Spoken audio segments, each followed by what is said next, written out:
जय श्री कृष्ण। श्रीमद् भगवद गीता अध्याय 4 श्लोक 24।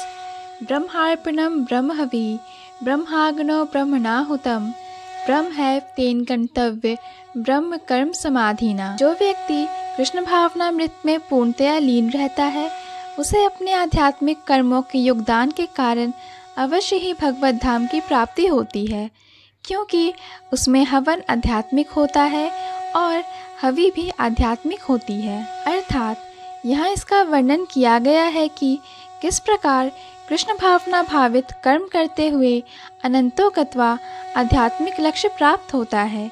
कृष्ण भावनामृत विषयक विविध कर्म होते हैं जिनका वर्णन अगले श्लोकों में किया गया है, किंतु इस श्लोक में तो केवल कृष्ण भावनामृत का सिद्धांत वर्णित है। भौतिक कलमश से ग्रस्त बद्ध जीव को भौतिक वातावरण में ही कार्य करना पड़ता है, किंतु फिर भी उसे ऐसे वातावरण से निकलना ही होगा। जिस विधि से वह ऐसे वातावरण से बाहर निकल सकता है वह कृष्ण भावनामृत है। उदाहरण के लिए, यदि कोई रोगी दूध की बनी वस्तुओं के अधिक खाने से पेट की गड़बड़ी से ग्रस्त हो जाता है तो उसे दही दिया जाता है, जो दूध ही से बनी अन्य वस्तु है। भौतिकता में ग्रस्त बद्ध जीव का उपचार कृष्ण भावनामृत के द्वारा ही किया जा सकता है, जो यहाँ गीता में दिया हुआ है। यह विधि यज्ञ या विष्णु या कृष्ण को प्रसन्न करने के लिए किए गए कार्य कहलाती है। भौतिक जगत के जितने ही अधिक कार्य कृष्ण भावनामृत में या केवल विष्णु के लिए किए जाते हैं, पूर्ण तल्लीनता से वातावरण उतना ही अधिक आध्यात्मिक बनता रहता है। ब्रह्म शब्द का अर्थ है आध्यात्मिक। भगवान आध्यात्मिक हैं और उनके दिव्य शरीर की किरणें ब्रह्म ज्योति कहलाती हैं। यही उनका आध्यात्मिक तेज है। प्रत्येक वस्तु इसी ब्रह्म ज्योति में स्थित रहती है, किंतु जब यह ज्योति माया या इंद्रिया तृप्ति द्वारा आच्छादित हो जाती है तो यह भौतिक ज्योति कहलाती है। यह भौतिक आवरण कृष्ण भावनामृत द्वारा तुरंत हटाया जा सकता है।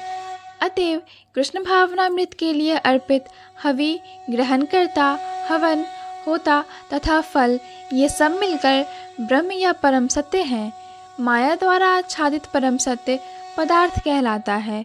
जब यही पदार्थ परम सत्य के निमित्त प्रयुक्त होता है तो इसमें फिर से आध्यात्मिक गुण आ जाता है। कृष्ण भावनामृत मोह जनित चेतना को ब्रह्म या परमेश्वर उन्मुख करने की विधि है। जब मन कृष्ण भावनामृत में पूरी तरह निमग्न रहता है तो उसे समाधि कहते हैं। ऐसी दिव्य चेतना में संपन्न कोई भी कार्य यज्ञ कहलाता है। आध्यात्मिक चेतना की ऐसी स्थिति में होता, हवन, अग्नि, यज्ञकर्ता तथा अंतिम फल, यह सब परम ब्रह्म में एकाकार हो जाता है। यही कृष्ण भावनामृत की विधि है। जय श्री कृष्ण। सभी बंधुओं से निवेदन है कि श्रीमद् भगवद गीता के श्लोकों को कृपया शेयर कर ज़्यादा से ज़्यादा लोगों तक पहुंचाएं, क्योंकि श्रीमद् भगवद गीता सनातन धर्म का एक प्रमुख ग्रंथ है जो मानव जीवन के संपूर्ण धर्म दर्शन को सर्वश्रेष्ठ ढंग से प्रस्तुत करता है।